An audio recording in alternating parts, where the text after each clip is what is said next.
Shah news में आपका इस्तकबाल है। ताज़ा तरीन खबरों के लिए देखते रहिए शाह न्यूज। हुकूमत ने पार्लियामेंट में पेश किया है, ये हमारे आइन, हमारे कॉन्स्टिट्यूशन के खिलाफ है। ये भारत की आइन संविधान की दफा 14 के खिलाफ है, दफा 25 और 26 के खिलाफ है, और ये भारत की आइन में जो हमको मजहबी आजादी दी गई है उसके भी खिलाफ है। तो मेरे अजीज दोस्तों और बुजुर्गों, मैं आपको असल मुद्दे पे आने से पहले ये बात आपको समझाने की कोशिश करूंगा कि पिछले 10 साल में 2014 में नरेंद्र मोदी इस मुल्क के वजीर आजम बने, और जैसे ही वो वजीर आजम बने उन्होंने ट्रिपल तलाक का एक गलत कानून बनाया जिससे मुस्लिम खवातीन का कोई फायदा नहीं हो रहा है, बल्कि उल्टा मुस्लिम खवातीन का उससे नुकसान हो रहा है। फिर नरेंद्र मोदी ने 2019 में दोबारा उनको भारत की आवाम ने वजीर आजम बनाया, तो उन्हें फिर से ट्रिपल तलाक के कानून का बिल लाया, और उसके बाद यूएपीए, जिसको अंग्रेजी में कहते हैं अनलॉफुल एक्टिविटीज प्रिवेंशन एक्ट,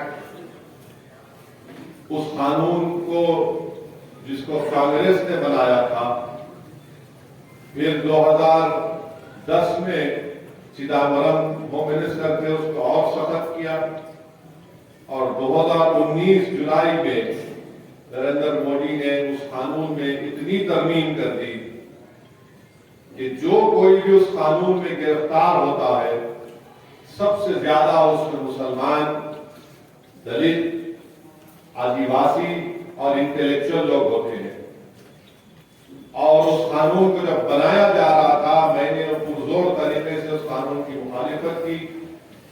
अब उस कानून के जरिए आज दिल्ली में जो गड़बड़ हुई थी CAA के एहतजाज के बाद, पिछले 4.5 साल से नौजवान बच्चे और बच्चियां जेल में हैं, उनकी बेल नहीं हो रही।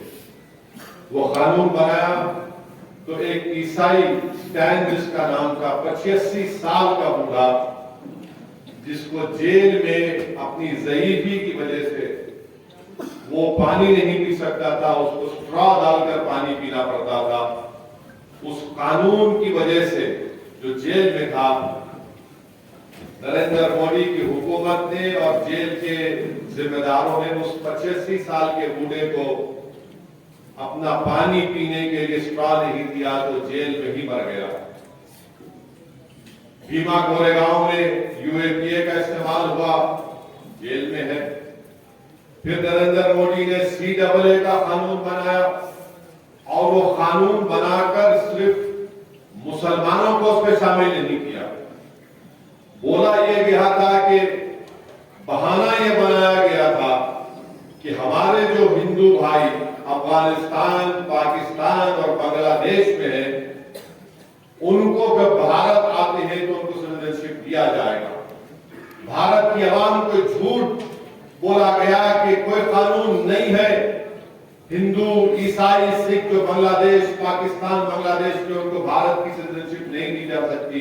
ये झूठ फैलाया गया था, जबकि कानून था। मगर मकसद क्या था CAA का, कि जब CAA का कानून बनेगा तो NPR और NRC के जरिए भारत के मुसलमानों को उन्हीं के मुल्क में उनको सिटीजनशिप से, शहरियत से, उससे उनको छीन लिया जाए। इसकी मिसाल मैंने दिया, आज भी दे रहा हूं। आसाम में सुप्रीम कोर्ट के मातहत NRC हुआ, उसमें 20 लाख लोगों के नाम नहीं आए, जिसमें 2 या 3 लाख के करीब मुसलमानों के नाम नहीं आए। उन 2 लाख मुसलमानों के ताल्लुक से कहा जा रहा है कि उनको फॉरेनर्स ट्रिब्यूनल के पास जाकर अपनी भारत की नागरिकता या शहरियत को शामिल करना पड़ेगा, और दूसरे जो नॉन मुस्लिम है उनको CAA से हम शहरियत दे देंगे। ये नरेंद्र मोदी की हुकूमत ने बनाया। अब ये कानून बनाने जा रहे हैं वक्फ का। ये वक्फ को मजबूत बनाने के लिए नहीं, अगर पूरी दुनिया में अगर कोई झूठों का सरदार है तो उसका नाम नरेंद्र मोदी।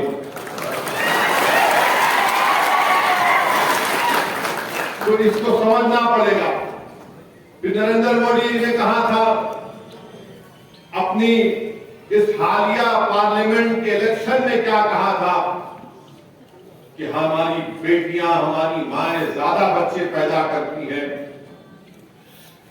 हमारे हिंदू बहनों के गलों से मंगलसूत्र छीन कर हमको दिया जाएगा, भैंसों को हमारे हिंदू भाइयों से छीन कर मुसलमानों को दिया जाएगा। ये मोदी ने कहा था राजस्थान में अपने भाषण में। और अब हुकूमत इनकी बन के 100 दिन भी नहीं हुए, आपने वक्फ का कानून ला दिया। 100 दिन भी नहीं हुए। सबसे बड़ा मुद्दा इस मुल्क में बेरोजगारी का है।